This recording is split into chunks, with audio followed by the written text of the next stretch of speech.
Once you've had a revolution, what do you do with it? And what does it feel like to be inside it?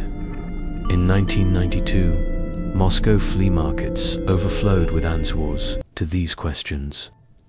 A year after the Soviet Union collapsed, people sold whatever they could find in their apartments.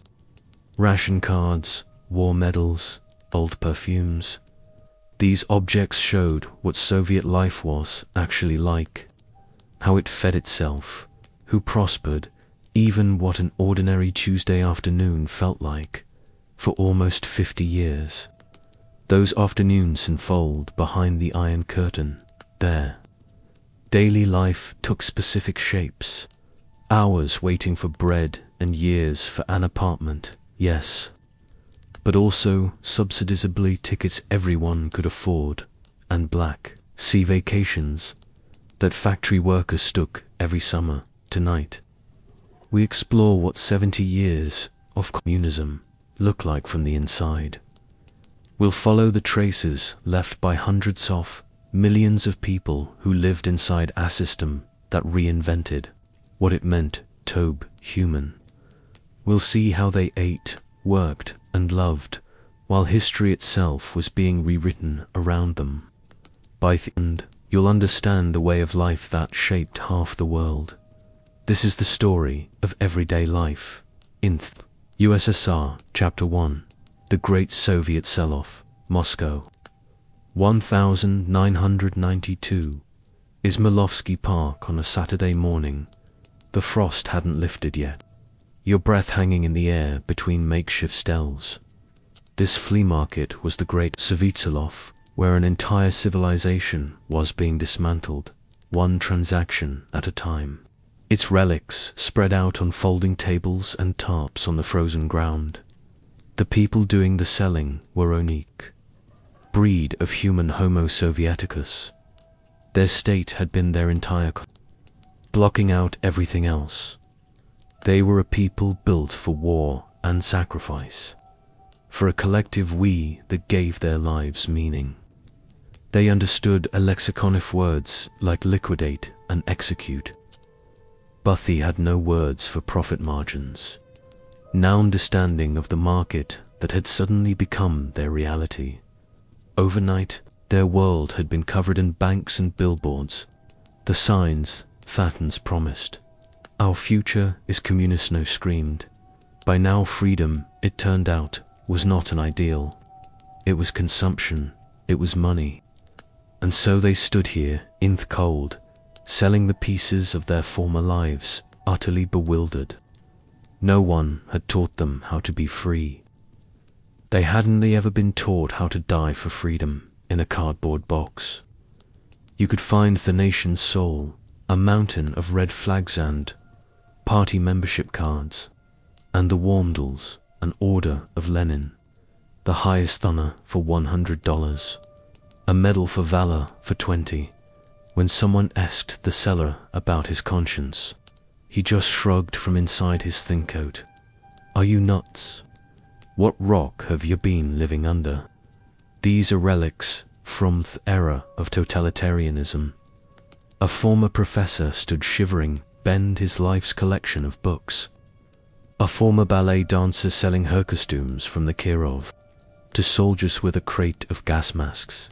Manufacture date 1981 by noon. The market covered several acres. Someone had set up a gramophone and was playing old Red Army choir recordings. The music drifted over the stalls. Tinyan strange in the winter air. What does it mean when a civilization's masked sacred objects end up spread on tarps in a muddy field? When a hero of socialist labor medal sits in a cardboard box next to broken watches and mismatched spoons. The sellers knew, the buyers knew, everyone knew, but nobody decided out loud. This was the real end. Not the flag coming down from the Kremlin on December 25th, but this 1,000 small Serenade Rs, all of it for sale, all of it turning into rent money, or bread money, or money for a train ticket to somewhere else. The sun never really came out that day. The market kept going until dark. Tomorrow there would be more sellers, more objects. Someone had dragged an old industrial sewing machine to sell its metal, plate stamped with Cyrillic letters and a number made in Magnith. The seller didn't know that city hadn't been Stalin's greatest construction site, built from nothing in the frozen steppe. The machine was just another heavy thing to haul home. If nobody bought it, be closing time. Chapter 2, Forging. Magnetogosk. 200 kilometers east of Moscow, where the Ural steppe stretches toward Asia. There's a city that shouldn't exist, Magnitogorsk, before 1929. This was empty grassland where nomads grazed their horses. The wind blew in for thousands of kilometers. Then Stalin decided to build his Pittsburgh here in the middle of nowhere. The decree came on January 17, 1929. Build the world's largest steel complex. Make more steel than Britain. Do it in 5 years. But this was more than a construction project. The entire decoders declared a heroic age. The official songs boasted about taming space and time, about becoming the young master chef. The earth, the immense hardship of the present was an acceptable, a guaranteed radiant future. Everyone was building socialism, a new world forged from steel and will. The first 256 workers arrived that March, stepping off train into a wilderness. Soon they were joined by thousands of, many were young members, the communist youth arriving with a powerful sense of mission. They saw themselves as fighters, pioneers declaring war on Russia's ancient backwardness. One young activist felt the entire country's transfer fun depended on the physical exertions of people like himself. They believed they were personally building a new civilization. Others came for different reasons. For millions of peasants fleeing the famine and chaos of collectivization, Magnitogorsk was an escape route in You could get a job, a wage, and a ration card. You could learn a trade. More than 10 million peasants moved to towns during the first 5-year plan alone. For them, the city meant a chance at education, a burning desire to study. By summer, 193,140,000 people were living there. Their steps had to be beaten down. The official newspapers said nature itself was the enemy. What the new arrivals found was chaos. John Scott, an American welder who came to help build socialism, recorded the scene. Imported American machinery sat rusting because nobody knew how to operate it. Workers mixed concrete by hand. The workforce was Severian. Stalin's revolution had churned up. Enthusiastic volunteers worked alongside deported kulaks. Common criminals shared barracks with political prisoners. 40 different nationalities were thrown together. You could hear Russian, Tatar, Kazakh, and Ukrainian at the worksite. Work orders often got lost in translation, yet something extraordinary happened in this chaos. An illiterate Tatar woman learned to operate a blast furnace. A peasant's son became a red director running the entire complex. This was the promise fulfilled.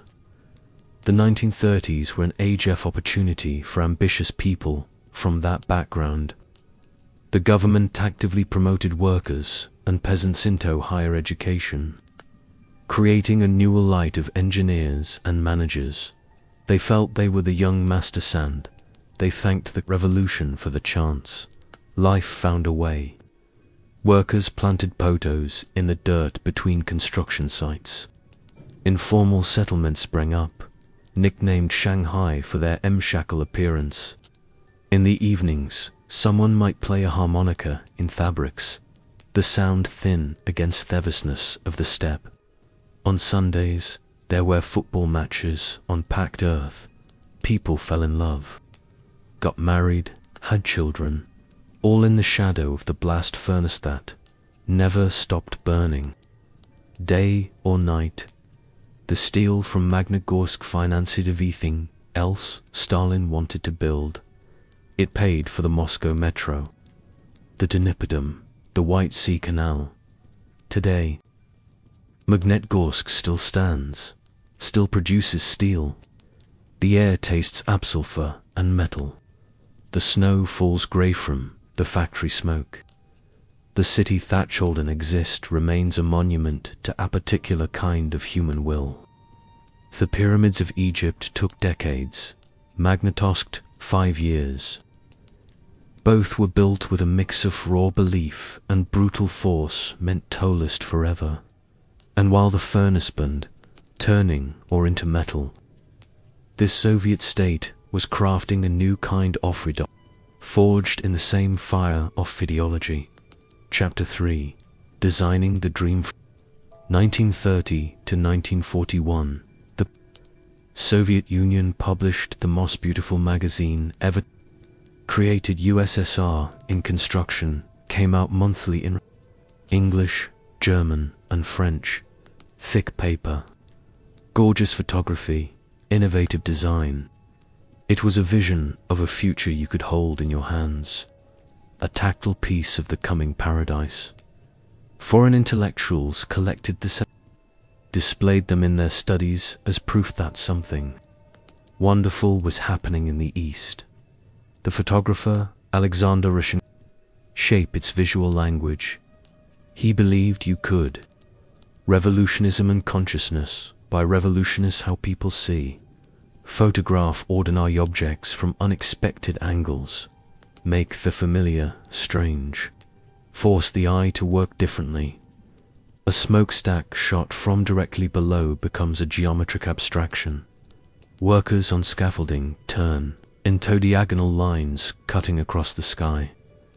We must discover the visible world, Hess. We must revolutionize our visual thinking. This new way of seeing had a name: socialist realism. The magazine taught its readers to see life not as it was but as it was becoming. An empty, muddy ditch was a future canal. A vacant lot filled with rubbish was a future park. The magazine pioneered matic photo essays where images flowed into each other, creating movement in the static page. Here is a wooden plow from 1860. Turn the page. A field of tractor stretching to the horizon. The message was simple. The past is primitive. The future has already arrived. You just have to learn how to see it. This was an aspirational reality, a promise that made the grim present feel temporary.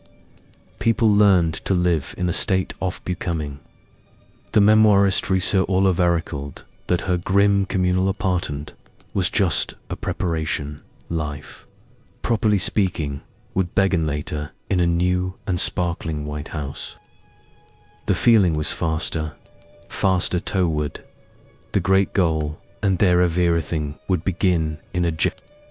The magazine was the blueprint for that sparkling house, the map toward great goal. The visual language drew from Antonia Rath's Vienna method of picture. Neurath had visited Moscow, advised the Soviet USSR Institute. His idea was that pictures could convey complex information to illiterate. The Soviets took this further. They made statistics emotional. A graph of rising wheat production became a golden wave sweeping across the page. Coal output statistics transformed into mountains of black diamonds. Artists like L. Lisitsky designed Antiris. His work on the Dnieper hydroelectric station used photomontage to make the dam into abstract art and the workers into heroes. And many people, especially young, genuinely believed they were those heroes. The generation of the 1930s saw themselves as participants in our historic process. They eagerly went, AFA's pioneers, to distant construction sites like Magnitogorsk, building a steel city on the empty steppe, because they believed they were building a new world. This heroic tension, an activist from the era recalled, was an excuse for all the difficulties. But how did they reconcile these glossy images with the shortages, the fear, and the drabness of daily life? They lived a double life. In the privacy of their kitchens at night, they criticized their government and told bitter jokes. In feminine, they walked out the door and transformed into average Sovietizings, slaving away for the regime. It was a necessary performance. They also held on to the promise that their hardship was a noble sacrifice. We believed that tomorrow would be better than today, one witness recalled. We heard a future. The magazine stopped publishing when Germany invaded in 1941. The printing presses that had produced those gorgeous photo essays were Retoletto print ration cards. The photographer who shot carefully composed images of Soviet paradise were now documenting mass graves. Yet the vision they had crafted did its work. It convinced civilians, both at home and abroad, that experiment was succeeding. Even now in museums and private collections, those magazines still seduce. They are the beautiful ghosts of a future fatally partially existed. A dream whose full, shocking cost would only be told when the archives were finally opened. Decades later, Chapter 4. The Kommunalka during the industrialization drive of 1930s. More than 10 million peasants flooded into Soviet cities. The housing crisis was catastrophic. The state had one solution: the kommunalka, the communal apartment. Takia pre-revolutionary apartment built for own wealthy family, divided between 8. One room per family. Everyone shares the kitchen and bathroom. By 1960, more than half of Moscow lived this way. 25 million families across the USSR. Ilya Kabakov mapped how these spaces changed after the revolution. His building once had sitting rooms, studies, servants' quarters, nor serious with painted walls. After 1917, the state put up partitions, thin walls that didn't reach the ceiling. The former library housed the Petrovs and their 2 children. The old master bedroom held a war widow and her mother. The kitchen was the main battlefield. 8 families, 8 tiny tables, each owned defended with absolute determination. Touch someone else's salt shaker, and dude hear about it for months. Private property was jealously guarded. Pots, pans, even personal toilet seats that hung on hooks in the bathroom. You'd carry yours in, use it, carry it back out. Some families had padded seats. Others used bare wood worn smooth. Since 1928, the ethnologist Ilya Utikon studied how people navigated this world. They weren't just passive victims enduring struggle. They were active agents using whatever tools they had. The most precious commodity was square meters, overflowing space. Resentment over space could spark fights that lasted decades. Not just shouting matches, lawsuits, denunciations. Local authorities report your neighbor for an anti-seat joke. Maybe get their room. During the purges of 1937, this system turned lethal. A hostile neighbor could destroy you. They'd file complaints that could get you disfranchised, refused a passport, arrested. Even in calmer times, any argument about noisier cooking smells might escalate to Zomian calling the building committee. The kommunalka was a functioning social system. brutal but complex. Yet it wasn't all warfare. Apartments also often functioned as networks of mutual support. Neighbors who nursed each other through illness, watched each other's children. Residents often left their doors unlocked, helped each other out. When the wife of an enemy of Thepipol needed shelter. Sometimes Nagors looked the other way. Children often had different memories. They found playmates in the corridors.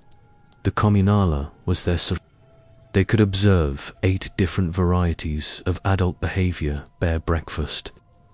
Less developed instincts for private property meant these saw opportunity where adults. For them, the endless drama could be entertainment. Joseph Brodsky remembered the sensory overload. Mornings when everyone needed the stove at once. Metal on metal, water boiling, oil spitting. The smells that told you everything about your neighbors. Cabbage soup on Monday, fish on Friday. The Armenian family's kafethat made everyone else jealous. The corridors had their own weather. In winter you could see your breath in Thaleway. In summer, the smell of 8 families, sweat and cooking fat hung in the air. People developed ways to move through these spaces without touching, without making eye contact. A domestic choreography born from too many people line to little space. Kabakov called it a daily domestic penal colony. But that misses soon. Yes, there were wars over Hubert's toilet paper last. Someone used too much hot water. Someone's guests stayed too long in the bathroom. Boothus was also a machine for producing a particular kind of person. Someone who could endure anything. Someone who could carve out a life in impossible circumstances. By 1989, a quarter of Leningrad still lived this way. Millions who'd grown up with Savenova families, knowing their every secret. The kommunala was Soviet society in miniature.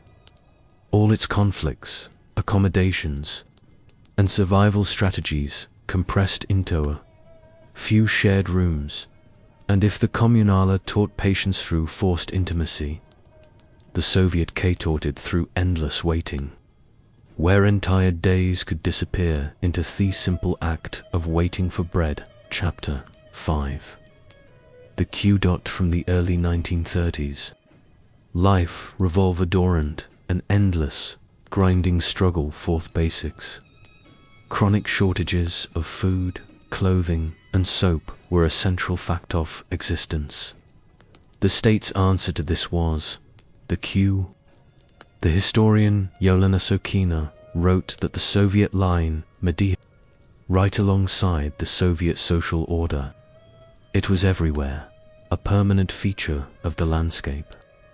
Edged onto the cities like a scar, the experience was often desperate. During the worst shortages, like the winter of 1936, people waited in line for bread from 2 o'clock in the morning. Thousands of peasants slept on the frozen ground outside bakeries.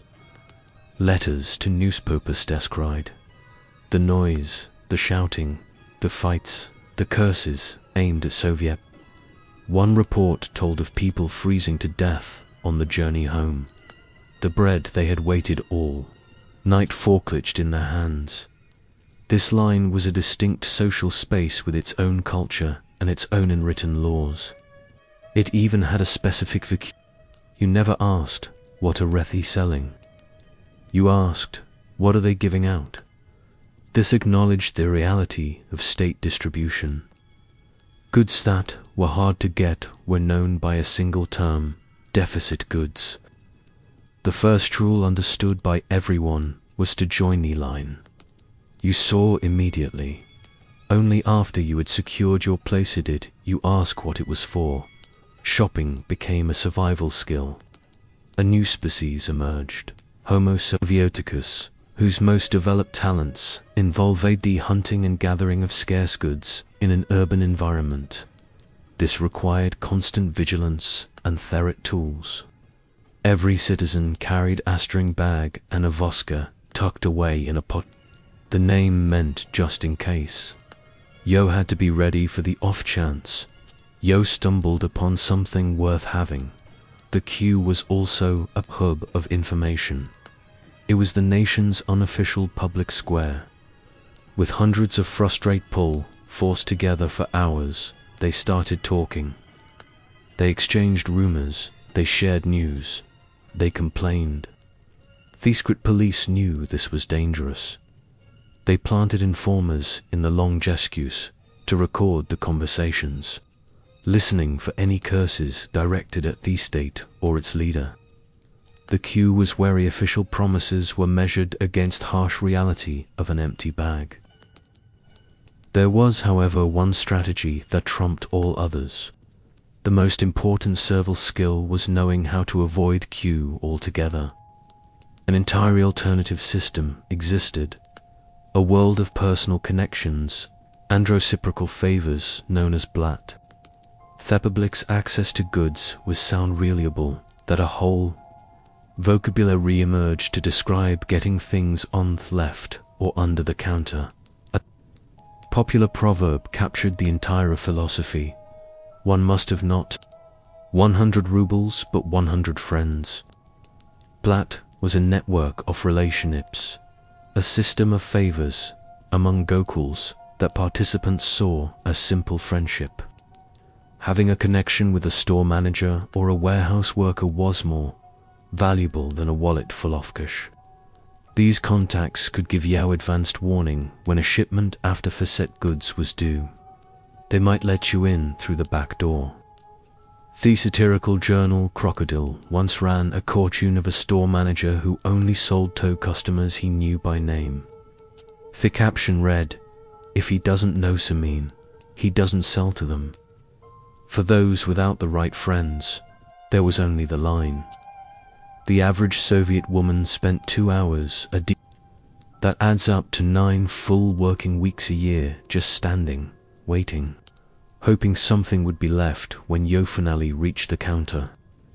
It was time made visible, a lifetime spent in anticipation, and while millions stood waiting for the base, the state was designing grand monumental spaces where this natural patience could be transformed into public spectacle. Chapter 6. A Garden for the New Human Being. In 1935, a new slogan appeared from Stalin. Life has become better, comrades. Life has become more cheerful. This marked a major shift, a turn away from the aestheticism of the early revolution. Historians call it the Great Retreat.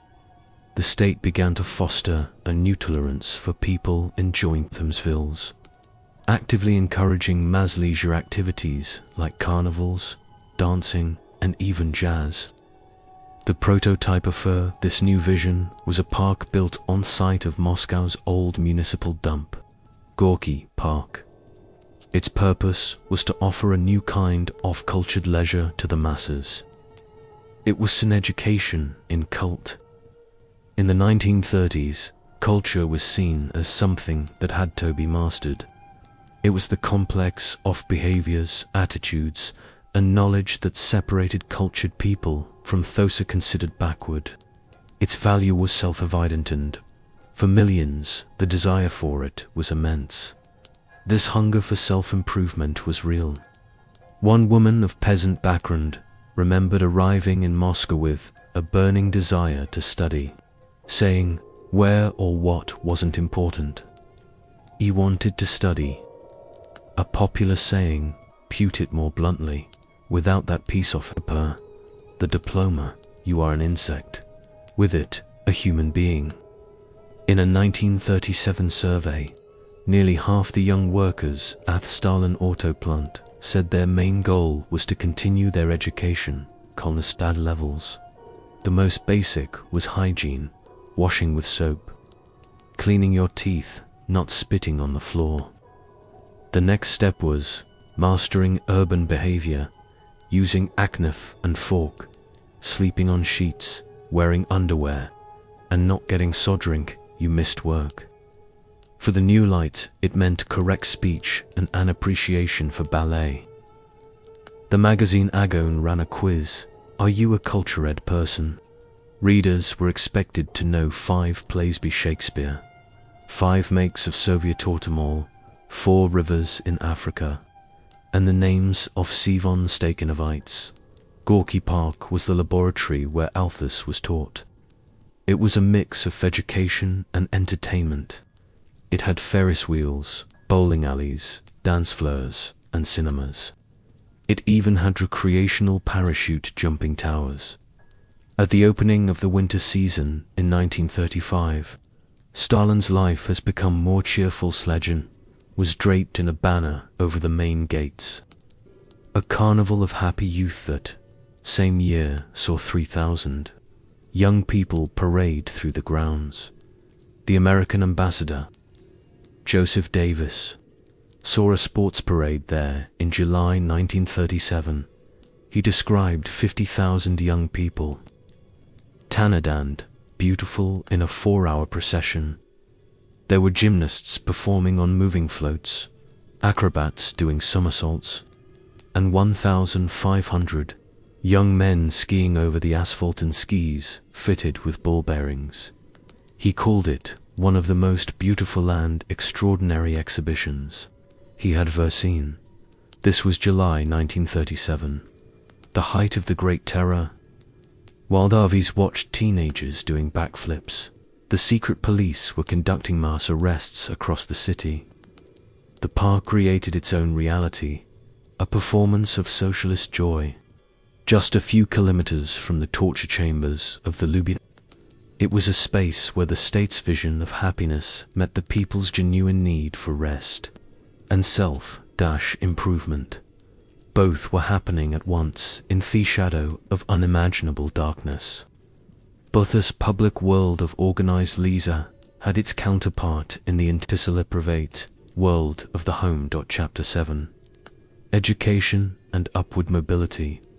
Across the Soviet Union in the 1930s, a social earthquake was underway, 8-4 level in every corner of the vast country. People were changing their status. Peasants were leaving their village for the first time, moving to town and becoming industrial workers.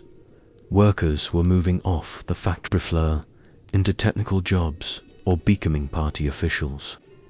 The change was so common, so expected that the standard trade union personnel questionnaire drawed a line for it. Year of moving out of production or quitting agriculture.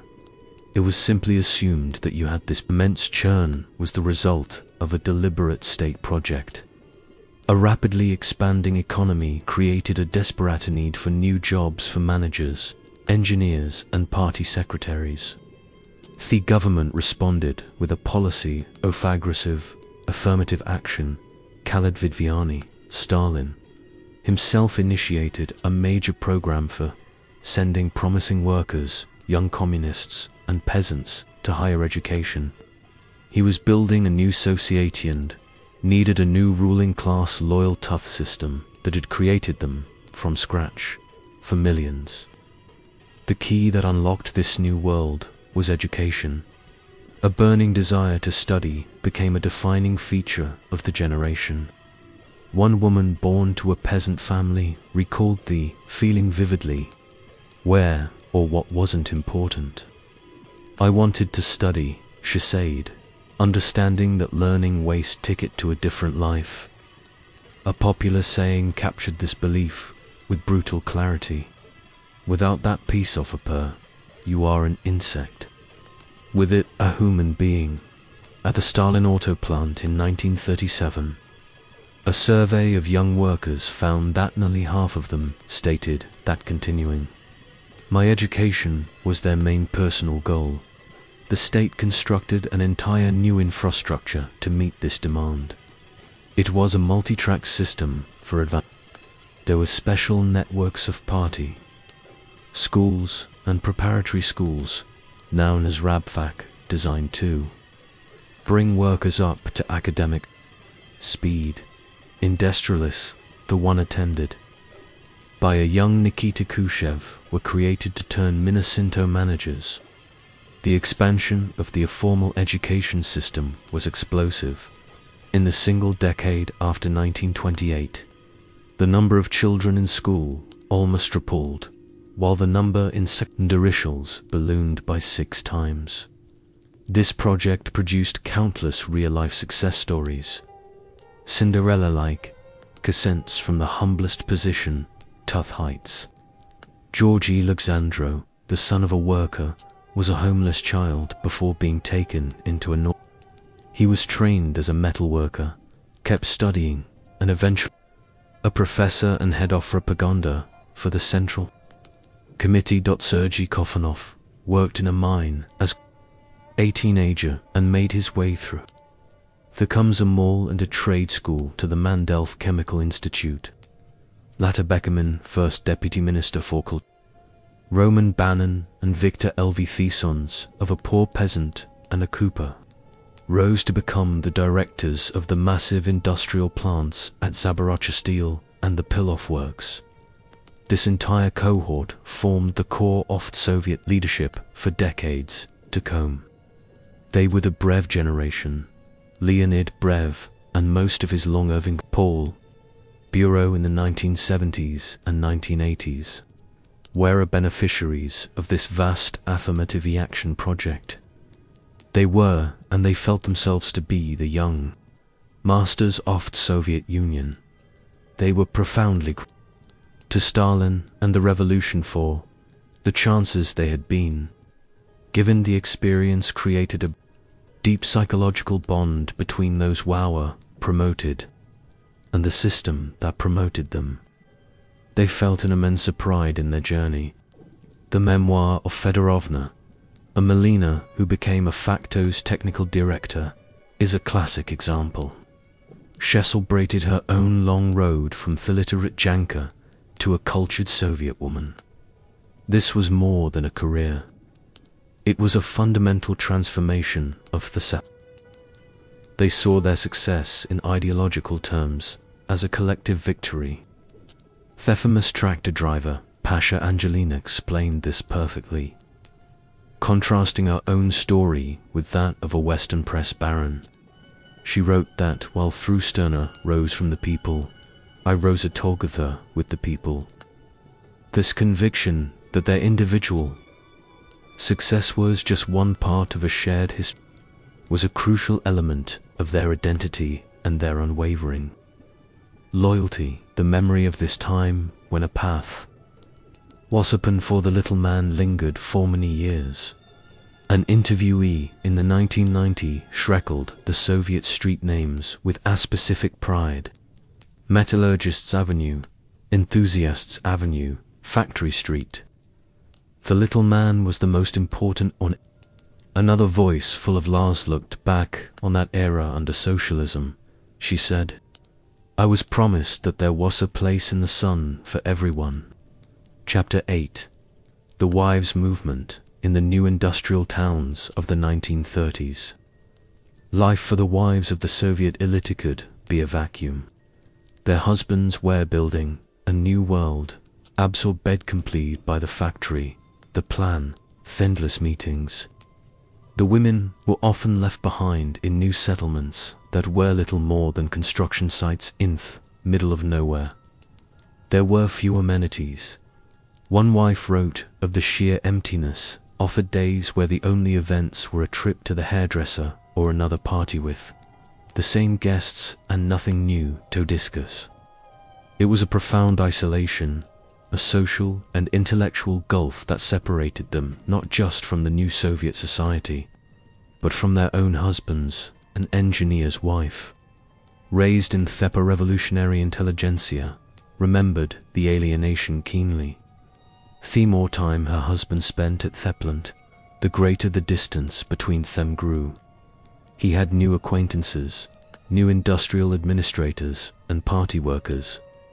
She found it was not enough simply to make conversation.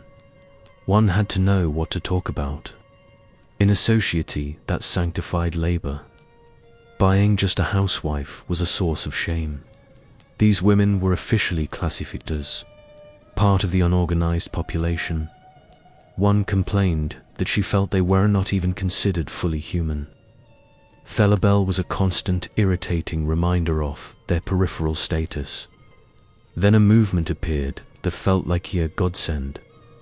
It was called the Objektvernetzung movement, named after its journal, which meant woman activist. It originated in heavy industry under the direct patronage of Sergio or Johnny Kidzi, the powerful minister of heavy industry. The official launch came in May 1936 at a grand conference in the Kremlin. Fourth wives of managers and engineers attended by Stalin himself. The movement offered these women a way to connect at the pass.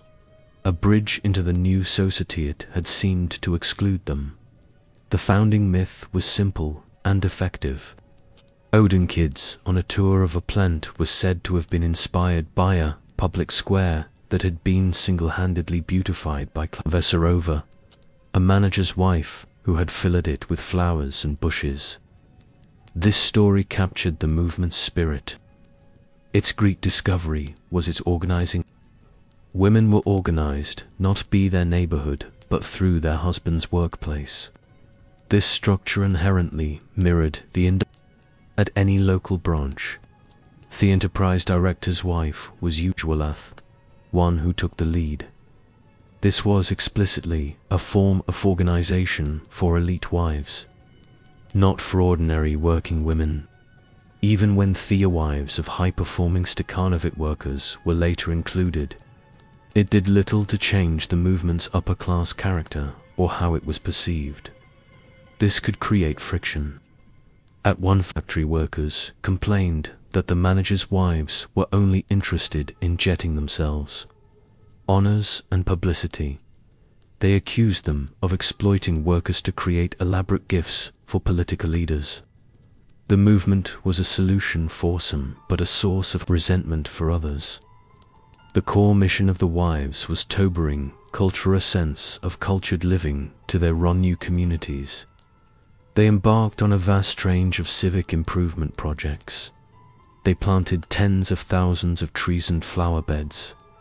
The wives of Komandasov, the Amur River Fleet, reportedly dug 68,000 flower beds and planted 70,000 trees. They sewed countless table napkins, rugs, curtains, and lampshadesto adorned the stark Red Army barracks, trying to turn sterile spaces into something resembling a home. They took on the grim task of improving workers' housing, furnishing dreary dormitories and barracks. They organized residential services, setting up kindergartens, nurseries, and holiday camps for children. They established military schools, libraries, and public baths. They even began supervising the quality of food served in factory cafes, extending their domestic concerns into the public sphere. Alongside these community projects, they also worked to improve their own lives. In the industrial city of Magnitogorsk, the wives set up a cultured cafe in the local theater. At other plants, they established fashion atsum, catering exclusively to elite women, with dresses costing as much as 100 rubles initially. The movement's ideology centered on domesticity. The main theme was the wife's obligation to create a comfortable, well-ordered home life for her important, hard-working husband. The ideal was a professor's wife who, despite her own volunteer work, always ensured her husband returned to a welcoming home of exemplary order and warm, feminine comfort. But this ideal was not accepted by everyone. The journal Obsessed Venets published a letter from an engineer's wife who felt she was wasting her education, being left out of all the exciting things happening in the country. The letter sparked a fierce debate. Some readers responded with sharp criticism for her husband, comparing him to an old country nobleman who needed a serf to scratch his heels before he could sleep. As the 1930s wore on and the threat of war loomed, the focus of the movement began to shift. Women were encouraged to learn traditionally male skills. They learned to shoot, drive a truck, and fly planes.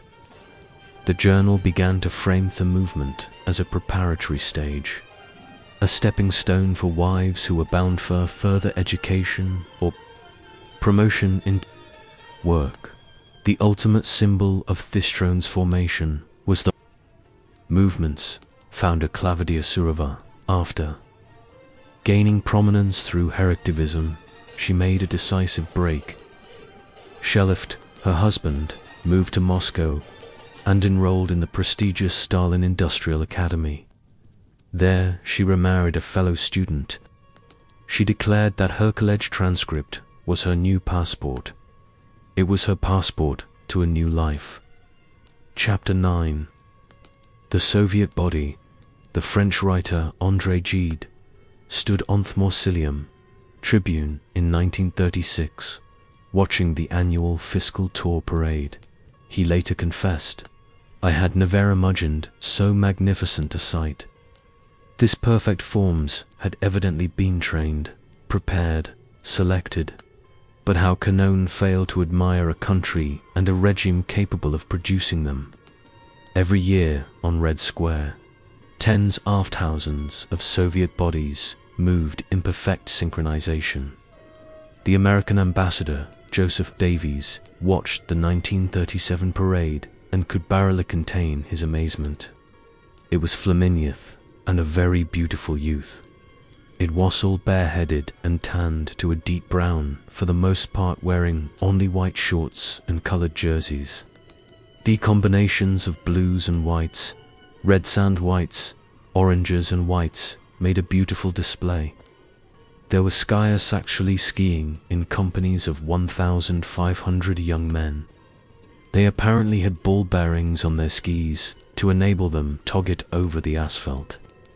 On some floats were the horizontal bars with their gymnasts, actually performing and springboards with acrobats, doing double high somersaults on the float.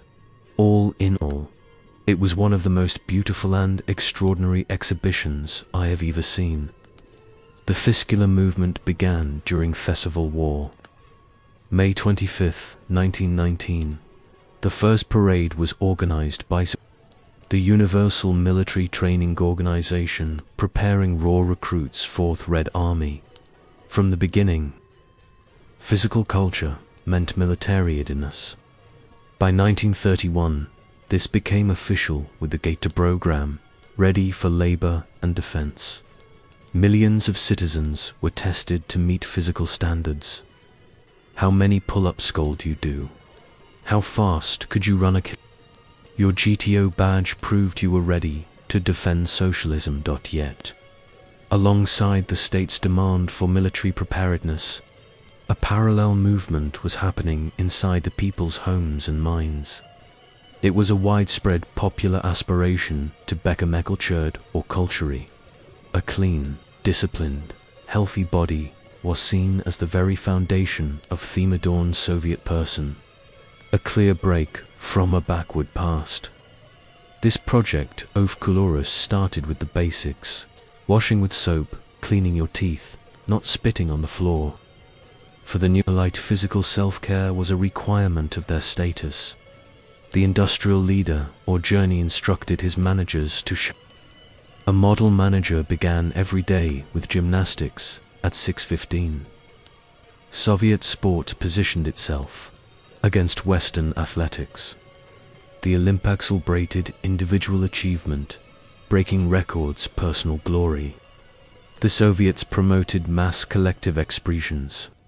Instead of sending athletes to the Amsterdam Olympics in 1928, they held the Spartakiad, named after their bell slave. It was a festival of international proletarian solidarity, synchronized movement. This collective energy spilled out from the stadiums and into everyday life with agnoon popular enthusiasm. Parachute jumping became a national craze, an activity that turned up even. It was not just a military. The state set up recreational pratchak, jumping towers in parks, culture, and rest for ordinary citizen Stoyus. The sports symbolized Soviet daring and a new mastery of the air. The popularity of football soared in the 1930s, supported by new stadiums and generous state funding. The entire movement seemed to have a soundtrack in famous Sportsman's March with its celebratory, roaring lyric Fiscal Ura, Aurora. Artists created a new pantheon of athletic heroes. Alexander Samag, Valovainted girl wearing a football jersey in 1932. She became the icon of the new Soviet woman. Strong shoulders, a confident gaze, ready for work or sport or war. Modern icons celebrated the Fiskulanitsa, whose very image, replacing Thasans of yesteryear, was designed to inspire devotion. You would see her everywhere, in manners as sculptors, in the Moscow metro, on propaganda posters, in every factory, Vera Mukina's, massive worker and Kolkos woman. Statue at the Paris World Fair. Their bodies perfect, powerful, invincible. The paradox was timing. The celebration of perfect bodies peaked during the Great Terror. While those beautiful youth performed on Red Square in July 1937, the NKVD was conducting mass arrests across Moscow. The same year, Stalin held a football match staged on Red Square for his personal entertainment. They covered the square with green carpet. Dynamo Moscow. The NKVD team played Spartak Moscow. Everyone involved in organizing it would later disappear. Alexander Kozyrev, head of the Komsol, who initiated the game shot. Nikolay Starstin, Spartak's trainer, sent to the Gulag. The generation trained in those tanned and perfect youth Davies admired would soon face the German invasion. Their athletic bodies would freeze in the trenches outside They would starve during the siege of Leningrad, would burn in tanks at Kursk. The culture that was supposed to create invincible defenders, people who died by the millions. Their gymnastics training, no protection against artillery shells. Yet, the movement did transform It changed how people thought about their bodies. Exercise became moral duty. Health became political responsibility. Millions moved in unison to the morning Kalishniks on the radio. Factory workers took gymnastics breaks. Swimming pools were built even inside parks filled with pull-up bars where young men gathered after work. Thebedy became another space where the state and the individual met, negotiated, and struggled. It was a site of genuine aspiration and pride, but also of ultimate service. The Komaloth was clear. I am prepared to give up me life if my nation should need it. As people insisted decades later. These weren't just words. Chapter 10. Descent of an Empire. 'Twas for generations. Kresnaya Moskva was the scent of Soviet celebration. Red Moscow, the perfume came in a crystal flask packed in a bright red box. You'd smell it at the theater, at weddings. An International Women's Day, in a world where luxury barely existed. This fragrance meant something special. Washaponing. The story begins in 1913. The Moscow firm Brocard Company created a perfume called the Empress's Favorite Bouquet to celebrate 300 years of the Romanov dynasty. After the revolution, this single formula split into Ernest B., who'd worked for the competing firm, a Ritlet company, Escopeto Paris, with the formula. He presented variants to Coco Chanel. She chose the fifth one. Chanel No. 5 was born. Meanwhile, Auguste Michel, a French perfumer at Brocard, couldn't leave Russia. His passport had gone missing. Inth revolutionary bureaucracy. The brocade factory was nationalized, renamed Novozaria New Dawn. In 1925, Michel adapted the Empress's favorite bouquet for Soviet production. The new perfume launched in 1927 for the 10th anniversary of the October Revolution. They called it Krasnaya Moskva. The same czarist formula now served capitalist luxury in Paris, socialist prestige in Moscow. Initially, the Soviet state condemned the perfume as bourgeois decadence. A 1924 article in Robotnitsa, through Working Woman magazine, declared that cosmetics will be liquidated by synth. Cultural level of women in the COMMUN, wearing perfume was an act of revocation. The constant mixing of Greek fragrances with the smell of cabbage soup or roast onions does not simply degrade a scent and turn it into something disagreeable and intrusive. It falsifies the very meaning of perfume Asa concept. The secret pleasure a woman takes in her perfume became fragile and wise, swiftly terminated once she found herself criticized as petty bourgeois or oppressed by the grinding hardships of daily life. By the mid-30s, everything changed. The new Stalinist elite wanted their own version of the good life. Polina Shemchuina, wife of Foreign Minister Molotov, ran the Tia Cosmetics Trust. She promoted Soviet perfume production as politically necessary. Kulnost means smelling good. The state that had condemned perfume now manufactured it by the tongue. Krasnaya Mova became the scent of the Norman Chlora. Film stars like Lyubov Orlova wore it. The perfume counter at the Hotel Moskva store sold it to party officials' wives. The perfumer Rudolf Friedman described its character in 1955, associated with elegant warmth, playful and flirtatious languor, melodious plastic harmony. Another analysis found it had an astounding combination, affragor and sexuality, tenderness and firmness.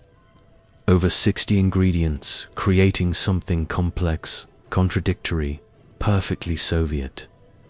After the war, Soviet perfume production expanded. By the 60s, Krasnaya Moskva seemed old-fashioned. Young people wanted fragrances from Poland or East Germany. When Western brands flooded in, Dior, Gucci, Chanel itself, the factory that produced Krasnaya Mova was privatized, struggled, nearly disappeared. Today you can still buy Krasnaya Mova, though the formula has changed. The factory claims it's the same, but perfumers say the expensive ingredients were replaced long ago. The crystal bottle became glass. The red box became cardboard. What remains is the memory of that scent. Women in their 80s still recognize it immediately. It takes them back to their youth, to dancing at the Palace of Culture, to their first kiss in Gorky Park. The perfume that was born from empire, survived revolution, and defined an era now sits on dusty shelves in Moscow gift shops. Tourists buy it as a curiosity, the scent of an empire that tried to make everything but couldn't escape the fact that Tevin, its fragrances had aristocratically. Some escapes from the past were more brutal than others. Chapter 11. The tyranny of the cold Kalima stretches across the Siberian larger than Western Europe. They called it the Pole of Cold.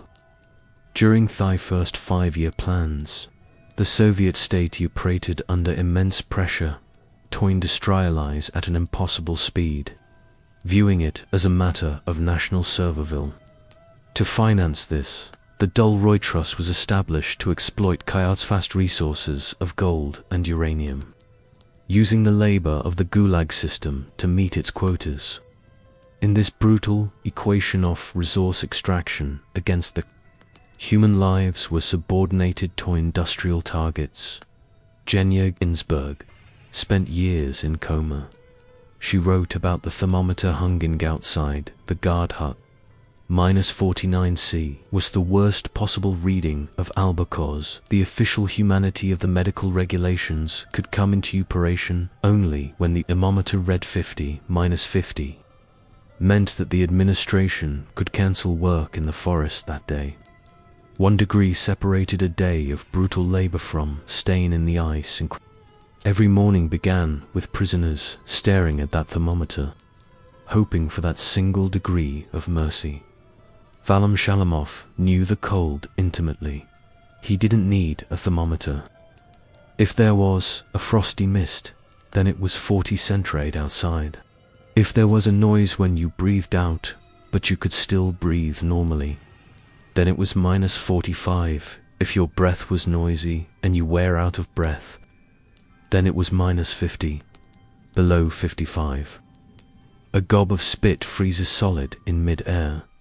Spit had been freezing in mid-air for 2 weeks. The cold shaped everything. Shalamov wrote that the same cold that turned saliva to ice in mid-air had gotten to the human soul. You couldn't think about anything in the freezing cold. Everything was simple. The cold, hungry brain couldn't take in nutrition. Their brain cells withered. That was Wutha panned to the soul. It froze, it shrank, and maybe it would stay cold forever. The official ideology of the camps was Perovka. REFORGING. This was the belief that corrective labor could transform criminals and political opponents into productive Soviet citizens. However, in the extreme conditions of Kaima, where production quotas consistently overrode concerns for human welfare, this ideologicalpias disintegrated.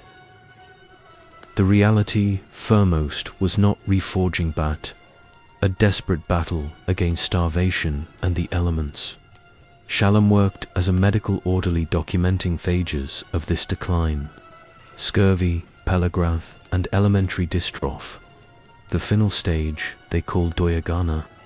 Shalamov calculated the mathematics of destruction to turn a healthy young Manwo had begun his career in the clean winter air of the gold mines into Oganor. All that was needed at a conservative estimate was a term of 20 to 30 days, of 16 hours of work per day with no rest days, with systematic starvation, torn clothes and nights, spent in temperatures of -60 in a canvas tent with holes in it, and bung beaten by the foreman. The gold mines consumed work brigadesque and play. They'd be replaced several times in a single season. The dead weren't buried in the permafrost, too hard to dig. Bodies piled up waiting for spring when melt water would wash them away. Shalom wrote that a gold miner constantly discards its production refuse into the hospitals, the so-called convalescent teams, invalid settlements and mass graves. For Shalamov, the body itself became a testimony. He wrote about resurging his material with his own hide, not only with his heart, but with every pore of his skin, his every nerve. His Kalamaglov was his worker's hand, permanent libent into the shape of a shovel handle. Frostbite, scars, skin that peeled from scurvy became Waith called a living exhibit for the Museum of Local History. The gold extracted from the permafrost at such a high human cost entered thirties of the Soviet economy. It paid for imported factory equipment and funded monumental projects like Dnepr Dam and the Moscow Metro, symbol SEF, a new industrial future. Kolma thus represents a central paradox of the era: the construction of a modern state through the simultaneous destruction of its own people. While Moscow celebrate industrial triumphs, the permafrost reserved the evidence of their cost, holding its victims in the same cold that killed them. Chapter 12. The Paradox of Soviet Ballet. Russian ballet survived everything: revolution, civil war, terror, World War. Before 1917, it led Europe. Marius Petipa choreographing in St. Petersburg. Anna Pavlova and Voslav Nijinsky dancing in the world's stages. After their evolution, many fled west. Sergei Diaghilev's ballet. Russia's became the center of modernism in Paris, uniting Stravinsky's music, Picasso's designs, Bax's costumes. Yet the Bolshoi in Moscow and the Kirov in Leningrad and State-up supported, meticulously. They became the Soviet Union's premier cultural export. From this world came Rudolf Nerv. His refusal to board a Moscow-bound flight at Labouge Airport on April 17, 1962, became a Cold War sensation. He launched Shedinto fame. 300 performances a year from London to Tokyo. Open about his homosexuality, extravagant in his lifestyle, rebellious in his behavior. Critics called him the Here to Nijinsky. They praised his magical agility, his wild leaps, his fierce discipline. At the end of every performance, he'd bow with hand outstretched, a gesture of what seemed like natural grace. That grace was forged in the Kirov school through years of almost mathematical training. The Vaganova choreographic school, Shapitny Rev, Vera Kostrovitskaya's textbook school of classical dance, reveals the science behind Soviet ballet. Every movement dissected, codified, grounded in anatomical logic. She explains a plumb perfect stability.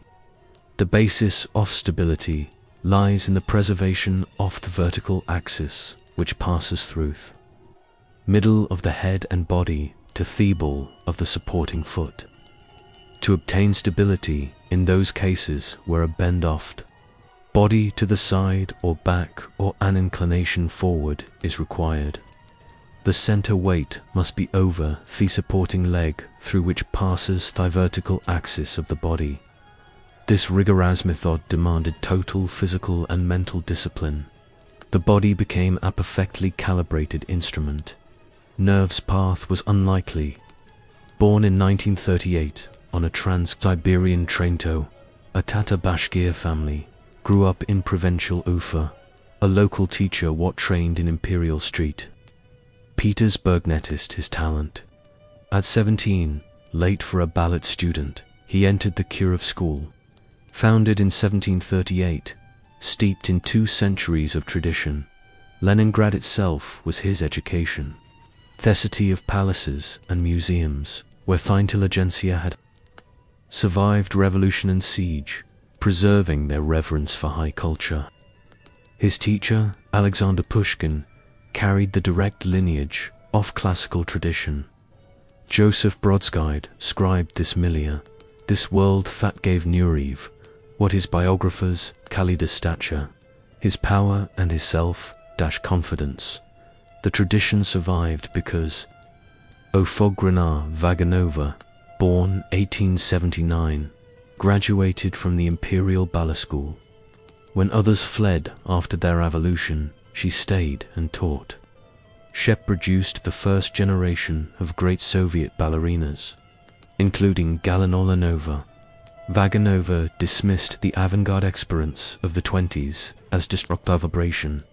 When Stalin's cultural policy shifted toward classical forms in the 30s, her approach triumphed. Appointed artistic director of Thekharov in 1931, she made it her mission to preserve and revive ballets of classical heritage. Her textbook became Soviet Ballet's-Bible. The Kirov became increasingly expensive. By the late 50s, when Dethor exposed Soviet artists to Western influence, the theater felt like a museum. Nureyev hungered for modern choreographers like George Balanchine-Wauer, evolving the art form. The Kirov's restrictive repertoire and constant surveillance by officials made him feel trapped. His defection was artistic. He needed to engage with ballet's futuretto, proved that true grace couldn't be confined by borders. Maya Plazhetskaya, another great Soviet dancer, lost her father to Stalin's terror in the same sweet Stalinist manner. The ballet world had its victims during the purges, yet it remained a protected space of artistic cells. The state that destroyed so many artists also preserved this honor tradition with obsessive care. The dancers trained to leap and spin with perfect control lived in a country where every other movement was watched, and the contradiction was breathtaking. Chapter 13. The Heart of the Empire. The Lenin Mausoleum sits on Red Square like a geometric fact. Red granite and black Labrador arranged in lemon blocks. For 70 years, this cube was the absolute center of Soviet power. Every parade, every celebration, every mass demonstration oriented itself around this structure. The leaders stood in its tribune. The people filed through its doors. Lenin lay inside, eternal. On holidays, May 1st, November 7th, Victory Day on May 9th. The Politburo world climbed the stairs to the tribune. From that platform, they watched hundreds of thousands march past, workers carrying paper flowers, athletes forming living pictures, tanks rumbling over Kablestaneshings, the ground, children on their father's shoulders, waving at the distant figures above. The moral organized all this energy into a single ritual. The individual dissolved into the mass. The mass confirmed its bond with power. On ordinary days, the queue formed before dawn. It snaked across Red Square in January blizzards and August heat.